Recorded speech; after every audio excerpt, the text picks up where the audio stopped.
Donc ce soir, le thème, c'est le monde des rêves. Le monde des rêves, c'est un monde pratiqué, connu depuis des millénaires, je pense, sur tous nos continents.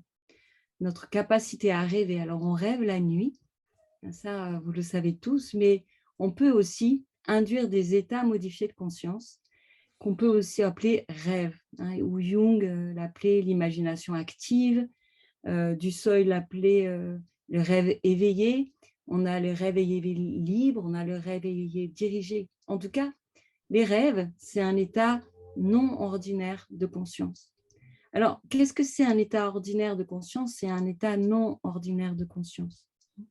On dit que le cerveau a un mode par défaut, hein, qui est de réutiliser toutes les connexions qui ont fonctionné un jour. On grandit, on expérimente, on navigue sur cette terre, on navigue avec les autres. Et le cerveau engramme. Mais ça fonctionne bien, ça ne fonctionne pas du tout.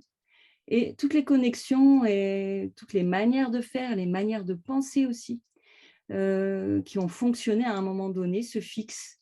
Et c'est comme si ça devient une espèce d'autoroute. Et petit à petit, on utilise spontanément les autoroutes et on met de côté les autres connexions.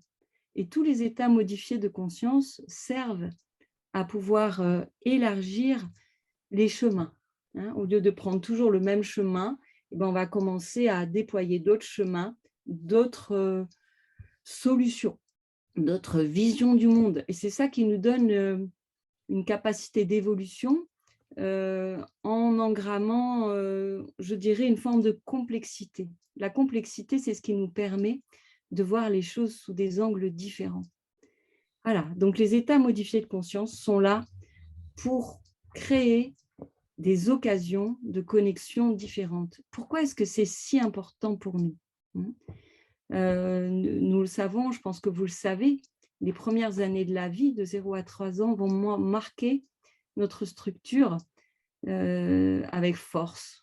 Tout ce qui se câble dans cette période préverbale va créer une structure caractérielle, c'était le mot de Reich, mais en fait, on pourrait dire une manière de fonctionner psychique et qui s'engramme dans le corps et dans nos concepts. Et puis, en grandissant, on prend toujours cette même route. Or, cette même route-là est un schéma adaptatif qui a fonctionné peut-être de 0 à 3 ans, mais qui peut-être va se retourner contre nous à un moment donné. Je prends un exemple très simple.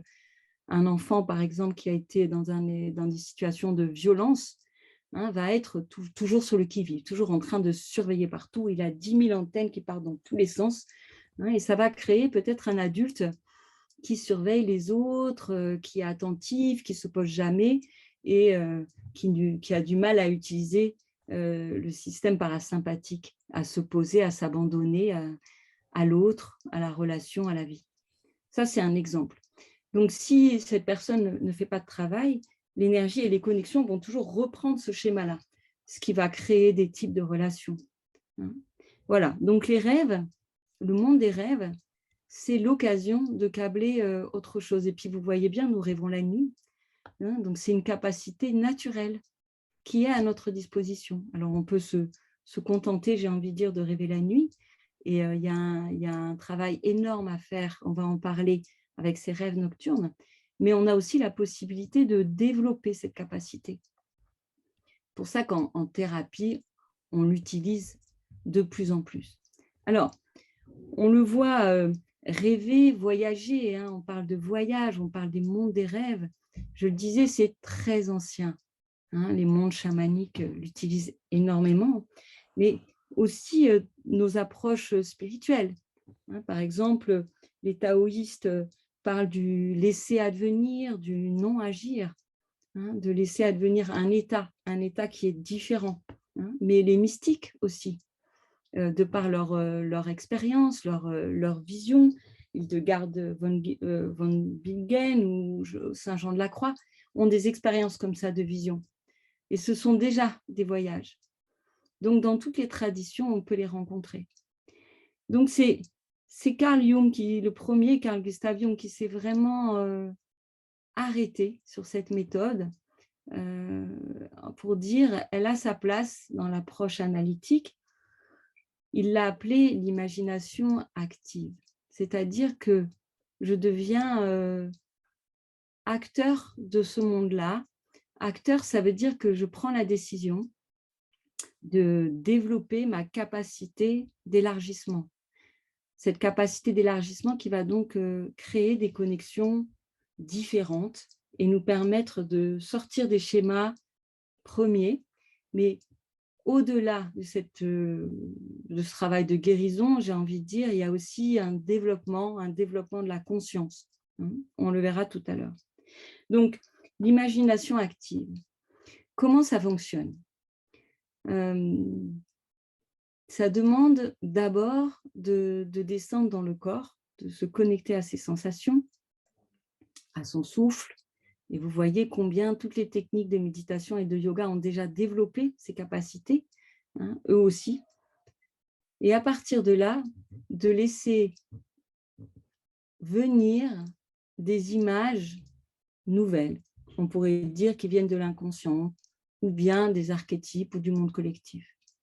Donc c'est un passage très doux du monde conscient, du monde ordinaire, à une porte ouverte sur l'inconscient.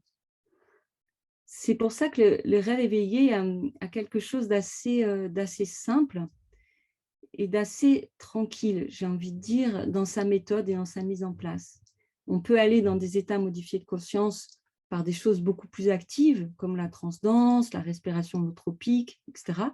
Mais déjà, le rêve éveillé, simplement comme ça, en face à face, en fermant les yeux quelques secondes ou quelques minutes ou allongé, va permettre de créer ces connexions. Alors, pourquoi est-ce que c'est tellement important de créer, de tisser ce passage entre le conscient et l'inconscient? On dit que le moi, c'est-à-dire notre conscient, est séparé de notre inconscient, on va dire par le surmoi, qui est composé de nos défenses. C'est-à-dire que dans ce premier schéma adaptatif, on a conscience, enfin on a câblé en tout cas par nos cerveaux, notre cerveau par défaut, ces grandes autoroutes de l'énergie, on a câblé que si je fais ça, je vais mourir. Ou dans ma famille, être une femme puissante et libre, c'est pas possible. Donc c'est tout ça, ce sont des choses en réserve dans notre inconscient. Il y a aussi dans l'inconscient toutes nos blessures, toute notre ombre. Mais derrière tout ça, c'est une porte sur ce que Gustav Jung appelait le soi. Donc le soi, c'est un terme qu'il avait emprunté à l'Advaita Vedanta, au monde indien, à Ramana Maharshi, avec qui il avait un contact très particulier. Donc, c'est-à-dire, en ouvrant le moi, c'est-à-dire le conscient sur l'inconscient, non seulement je vais prendre soin de ma structure, je vais élargir ma structure, ma capacité à être tout simplement pleinement vivant, mais en plus, je vais permettre à quelque chose qui nous dépasse tous, qu'on va appeler ce soir ici le soi, de venir nous rencontrer. Donc, il y a un double travail dans les états modifiés de conscience, un double travail avec les rêves. Donc, à l'intérieur d'Arborescence, je présente une formation que j'ai appelée Rêve éveillé dirigé, qui se compose de 21 jours, 7 fois 3 jours, et qui commence par 2 modules sur les rêves nocturnes. Alors, pourquoi commencer avec les rêves nocturnes? C'est un endroit, les images nous sont données directement, c'est comme si le soi nous envoie une lettre. Et le travail sur les rêves, c'est de prendre le temps de les ouvrir, de les écouter, de les décrypter. Et c'est comme si chacun, nous avons un message à recevoir. Et la première chose dans le travail avec les rêves éveillés, c'est justement de pouvoir recevoir, de se mettre à l'écoute. Il y a une posture active parce que je me mets en route vers des câblages différents, vers une ouverture sur un monde nouveau. Et en même temps, il y a un endroit de laisser faire, d'écoute.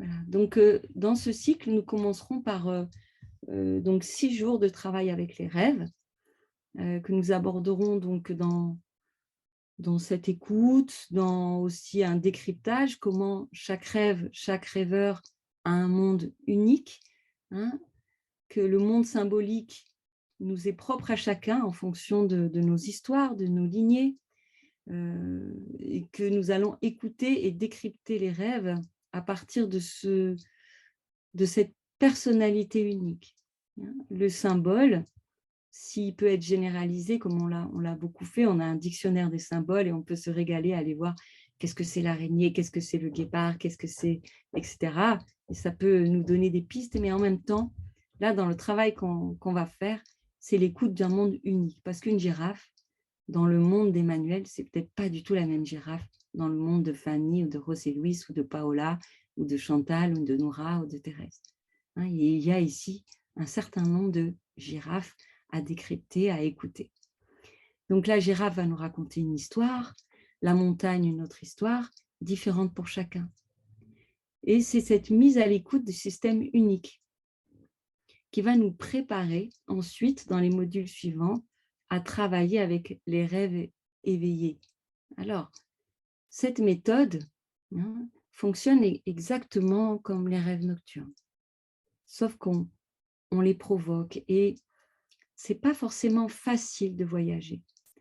Donc, nous verrons dans cette formation comment apprendre à voyager, comment descendre dans cette présence, comment laisser passer les informations à travers nos défenses, à travers notre mental, hein, qui est sacrément tenace parce que nos résistances, elles nous ont sauvé la vie un jour, elles ont tracé des autoroutes là, dans ce cerveau, elles ont automatisé des fonctionnements et nous, on a besoin d'ouvrir de nouvelles portes.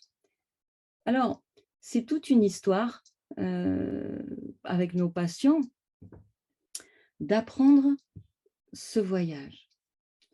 Donc, c'est d'abord une connexion au corps et dans l'arborescence, ce qui nous tient à cœur, c'est de passer par le corps.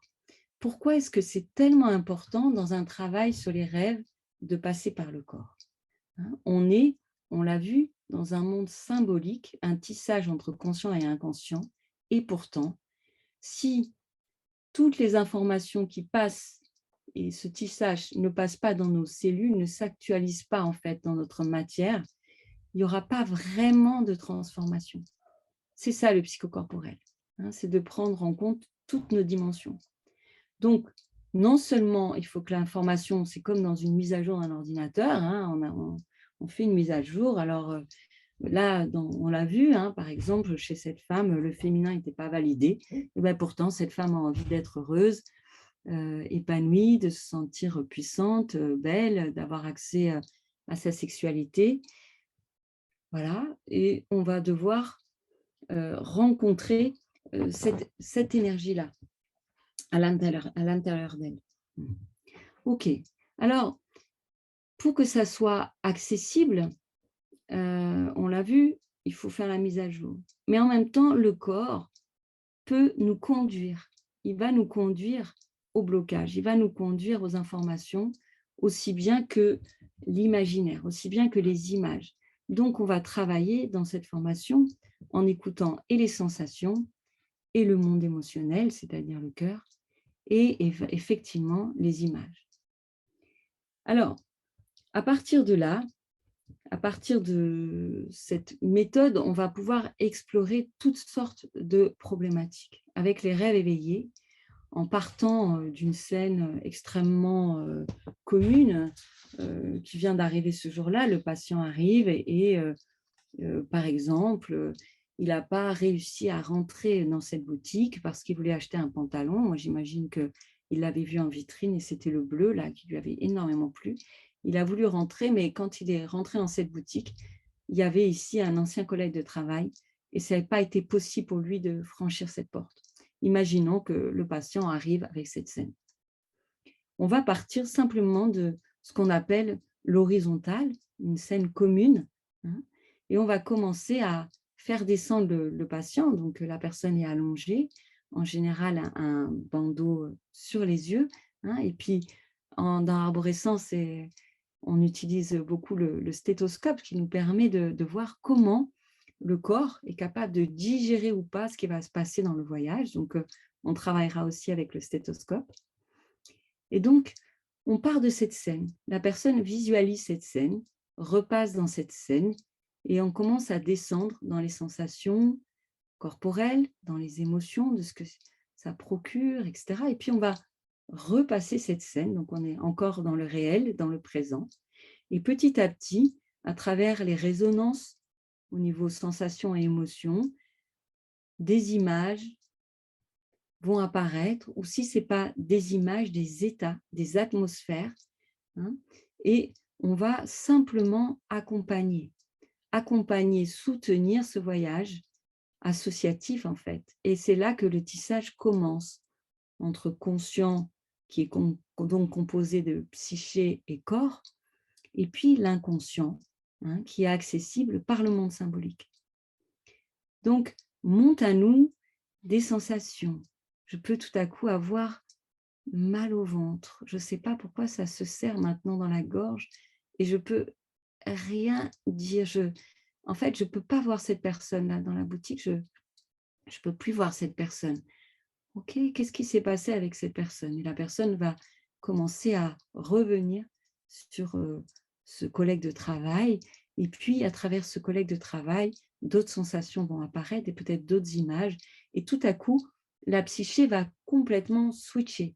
On peut avoir des images très étonnantes, par exemple, une, une girafe, puisqu'on était avec notre girafe, qui va tout à coup apparaître, ou un fond de couleur, ou des images de l'enfance, ou des images que la personne ne comprend pas. Et là, tout à coup, l'inconscient, comme la nuit, prend la parole. Et derrière l'inconscient, avec ses problématiques à régler, à regarder, des énergies à récupérer, il y a le soi. Le soi, c'est la force de la vie. La vie prend soin de la vie. La vie nous pousse sans arrêt à évoluer. Donc, quand on lui donne la parole, elle va faire monter la matière qu'on a besoin de voir, qu'on a besoin de comprendre, qu'on a besoin de transmuter. Mais elle va aussi nous parler par des synchronicités. Par exemple, ce jour-là, quand je suis arrivée dans cette boutique, il y avait cet homme. Voilà. Et comme par hasard, ce jour-là, je suis allée en séance et c'était l'occasion de faire un travail et d'aller complètement au-delà de la personne qui était là dans cette boutique, peut-être rencontrer un problème transgénérationnel, peut-être un problème existentiel, peut-être un problème spirituel. En tout cas, une question va s'ouvrir. Et la vie a une telle intelligence, c'est une puissance incroyable quand on lui donne la parole. C'est exactement comme quand on se coupe le bras, naturellement, le corps va réparer. À l'intérieur de notre psyché, ça fonctionne exactement de la même manière. Si on lui donne l'occasion, c'est vraiment magique, les choses s'organisent pour venir guérir, transmuter, transformer la matière. Voilà. Donc, on va travailler dans cette formation à partir d'une situation horizontale, telle que je viens de vous la donner. Mais on peut aussi continuer les rêves nocturnes. On peut travailler en rêve éveillé dirigé à partir d'un rêve nocturne. Il s'est passé ça cette nuit, j'ai eu tel rêve, et je suis arrivée et là, je courais dans un couloir, mais comme une folle, et j'ai commencé à taper sur une porte, puis sur une autre porte, puis sur une autre porte. Et voilà, on est dans un rêve où il y a eu une impasse, et on va s'installer en rêve éveillé, descendre dans le rêve, et permettre au système de poursuivre le travail. Un travail d'ouverture, de connaissance et de connexion, on l'a vu, d'élargissement de conscience. Donc, on peut travailler avec les rêves, on peut travailler aussi avec des traumas profonds. Donc là, c'est un travail un petit peu différent et extrêmement délicat, parce que si le système est en état de choc, s'il y a des traumas profonds, par exemple des états d'angoisse chronique, et qu'on est à ces endroits-là, ou quelqu'un qui dort très mal la nuit, ça veut dire qu'on est dans des traumas très anciens, très fixés.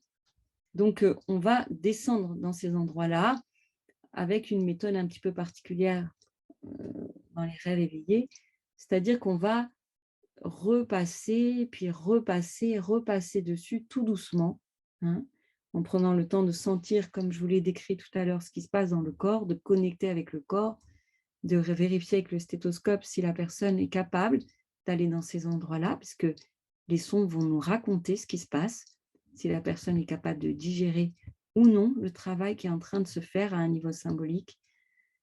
Voilà. Donc, ça, c'est un autre module, hein.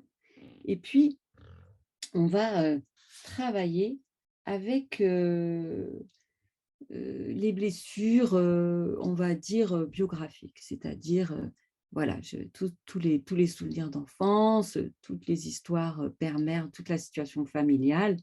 Il y a souvent énormément de choses à réparer à ces endroits-là, hein. On peut aussi, avec les rêves éveillés, travailler sur le reparentage, hein, quand il y a eu des difficultés, évidemment, de construction. Donc, on peut faire, vous le voyez, énormément de choses avec les rêves éveillés. Mais en finalité, si le but, c'est de tisser quelque chose entre conscient et inconscient avec le projet, en fait, de créer une nouvelle cohérence dans la psyché, hein, vous le savez peut-être, mais qu'est-ce que c'est une névrose? Qu'est-ce que c'est une psychose? C'est un état de la psyché qui est fragmenté. Tout simplement, le moi est fragilisé et en train d'exploser, hein, ou de se fissurer, de se dissocier. Voilà. Donc, en tissant comme ça entre conscient et inconscient, hein, on prend le temps d'aller, j'ai envie de dire, d'un morceau qui est là, qui s'est un peu dissocié, à un autre, en passant par le corps, puis revenir là. On crée des ponts à l'intérieur de notre système. Et ainsi, on recrée une cohérence, on crée des nouveaux passages pour l'énergie à l'intérieur de notre cerveau, hein. C'est une capacité naturelle magnifique, mais on a aussi donc le projet, au-delà d'une guérison du moi, hein, de l'aspect, j'ai envie de dire, psychocorporel, hein. On a le projet dans Arborescence, hein, tout à l'heure Franck parlait de la conscience, de la place de la conscience, d'aller au-delà de l'individu. C'est-à-dire que dans Arborescence, nous partons du principe, mais pas que dans Arborescence, donc toutes les approches transpersonnelles, ou peut-être dans tout chemin de connaissance de soi, que ce n'est pas une finalité, en gros, d'avoir une bonne voiture, hein. En gros, le psyché soma, c'est une bonne voiture hyper performante au service d'un égo sain. Tout ça, c'est magnifique. Ça nous permet de nous régaler sur cette planète, de réaliser des belles choses, d'être dans notre potentiel, d'être avec les autres, d'avoir des relations saines, etc. Donc, c'est déjà pas mal, hein, c'est déjà un bon bout de chemin. Mais on a aussi le projet de laisser la place à une autre dimension, on va dire spirituelle, hein, c'est-à-dire de donner la place au soi. Alors, on prend le mot, je prends le mot de soi parce que c'est le mot de Jung, mais peut-être que si des personnes sont croyantes ici, on pourrait parler de Dieu, on pourrait parler de l'absolu, on pourrait parler de la force de la vie. Chacun, je vous invite à poser vos mots à vous. Voilà. Parce que donc, si cette voiture est performante, donc ça c'est la première étape sur le chemin, c'est aussi très intéressant qu'elle soit au service du sens. Et le sens, il n'est pas forcément personnel. Je pourrais dire que le sens est impersonnel, c'est une force, une présence peut-être, hein, qui passe par le cœur principalement. Donc, à travers les rêves éveillés et l'écoute des rêves nocturnes, on donne la parole à cette dimension-là. Et c'est le but, je dirais, de tout chemin de connaissance de soi. Donc, avoir une bonne voiture, je prends l'exemple de la voiture, mais si vous voulez une fusée, c'est super aussi, hein. Moi, je prends la fusée, je prends aussi le cheval, ça dépend où je vais ce jour-là, de quoi j'ai besoin. En tout cas, c'est intéressant que cette fusée ou cette voiture ou ce cheval ou cette girafe, pourquoi pas, nous emmène vers quelque chose qui nous dépasse. Voilà. Donc, cette présence, plus on clarifie notre structure psyché-soma, j'ai envie de dire, plus on va avoir une capacité d'élargissement de conscience spontanée dans la vie quotidienne, hein, et on va pouvoir être traversé, j'ai envie de dire inspiré par cette force, cette présence qui nous dépasse tous et qui nous permet peut-être de nous réaliser à un autre niveau. En tout cas, là, on vient dans un travail beaucoup plus bon, je dis spirituel, mais ça peut être existentiel. Voilà, qui est le cœur, en tout cas un des points essentiels dans l'arborescence. Voilà, donc je pense que j'ai fait le tour de la présentation de ce dont je voulais vous parler ce soir. Et je vous propose de venir aux questions. Je ne sais pas s'il y a eu des questions sur le chat. Merci Emmanuel. Peut-être tu peux dire un petit peu quelque chose de ton autobiographie en fait, de te présenter un peu parce que tu es rentré directement dans le thème très passionnant que tu nous as présenté. Mais peut-être tu peux dire qui tu es et ta place dans l'arborescence. Oui, alors ben, moi, mon autobiographie, c'est d'abord un chemin spirituel. Donc, ces états modifiés de conscience, je les ai rencontrés très jeunes par des expériences, on va dire, mystiques. Et ces expériences m'ont conduit à un mur. Et le mur, c'était le moi et le surmoi qui m'ont emmené à une limite. Donc, je me suis tapé la tête contre ce mur qui m'a poussée à faire un travail sur moi, un travail qui est passé par toutes sortes d'outils. Hein, et c'est pour ça que j'ai à cœur ce travail entre ces deux mondes. Voilà, ça, c'est mon trajet.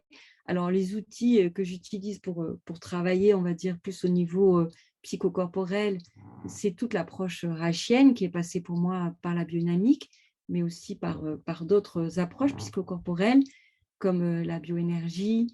Et j'ai à cœur aussi toute une formation donc plus jungienne sur les rêves, le Vos Dialogue, qui est un outil juste extraordinaire dans ces tissages et très complémentaire d'ailleurs du travail sur les rêves éveillés. Hein. Et puis, je suis aussi formée en imago et donc tout un travail sur la relation. Voilà, et je fais donc partie des formateurs et du groupe qui a fondé Arborescence. Alors, j'ai envie de vous partager un aspect du travail avec les rêves et les rêves éveillés que j'ai peu abordé pour l'instant, qui est l'aspect, j'ai envie de dire, de la joie, du jeu, de la créativité. Plus on ouvre donc de nouveaux canaux à l'intérieur de notre cerveau, plus on développe notre capacité de créativité. Et ça, c'est quand même un cadeau incroyable, parce que la créativité, elle sert aux artistes, évidemment, mais pas que. On peut avoir une vie plus ou moins créative. On peut être dans les schémas habituels. Voilà, je passe toujours par là, ou quand je me relationne avec quelqu'un, bah, je commence par le regarder un petit peu comme ça, de loin, et puis finalement, je vais le regarder par l'autre côté, et puis je vais passer par là, et puis je vais m'approcher de lui comme ça. Hein. Mais je peux aussi développer une autre manière plus créative de rentrer en relation, une autre manière plus créative de vivre. Hein. Donc les rêves éveillés, en ouvrant des canaux différents, même si, par exemple, on a travaillé sur des aspects difficiles, douloureux, hein, des aspects dramatiques qu'on peut avoir, qui peuvent exister dans notre histoire, pour autant, on ouvre ces canaux-là et on développe donc de nouvelles connexions pour pouvoir être en simultanéité et avec du drame, parce que bah, l'être humain est fragile, infiniment fragile, et en même temps avec notre puissance, notre lumière, hein, parce que l'être humain est aussi extrêmement inspiré. Donc, c'est le rêve éveillé, hein, qu'on va d'abord pratiquer en thérapie, on va le recevoir, mais au bout d'un moment, on peut le pratiquer tout seul. Hein. Carl Gustav Jung disait que l'imagination active, lui l'a appelé comme ça, hein, c'était quelque chose de spontané qu'on pouvait récupérer dans sa vie. Hein, c'est comme dans la formation Vos Dialogue, c'est un outil de thérapie, on peut le recevoir, mais au bout d'un moment, on peut se faciliter soi-même, on peut travailler tout seul. Hein, donc, ce sont des outils magnifiques pour ça.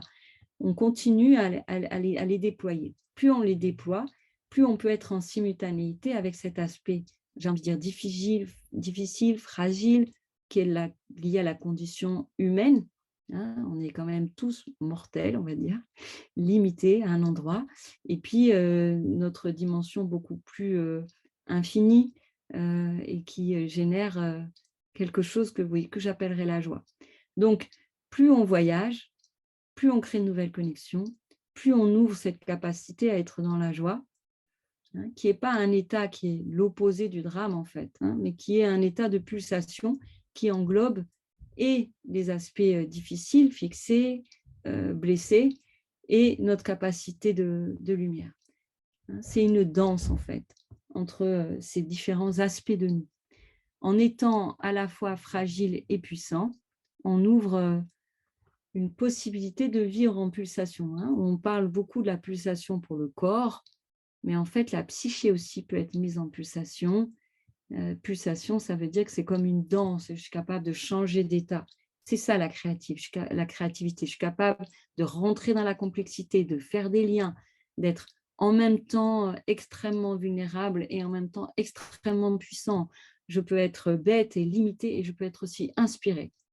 Je peux être beau et je peux être aussi vraiment moche ce jour-là.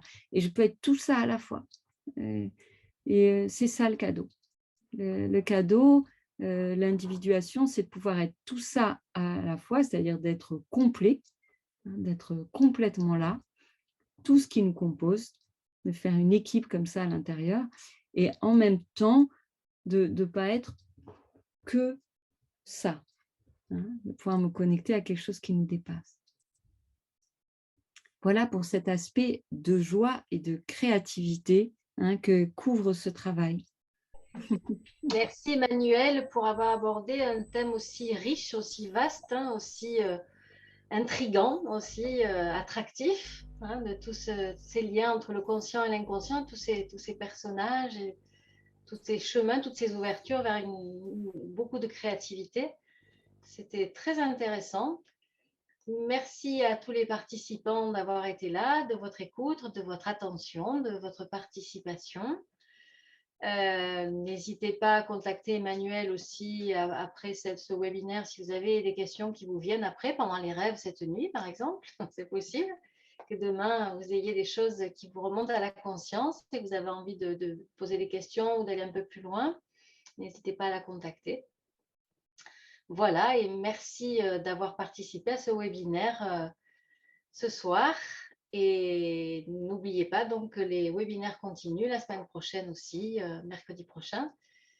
Nous aurons plaisir à vous y retrouver si vous vous connectez avec nous. Voilà. On a plein de petits merci dans le chat. Oui, merci à tous. Merci à tous et à bientôt. Merci, au revoir. Au revoir.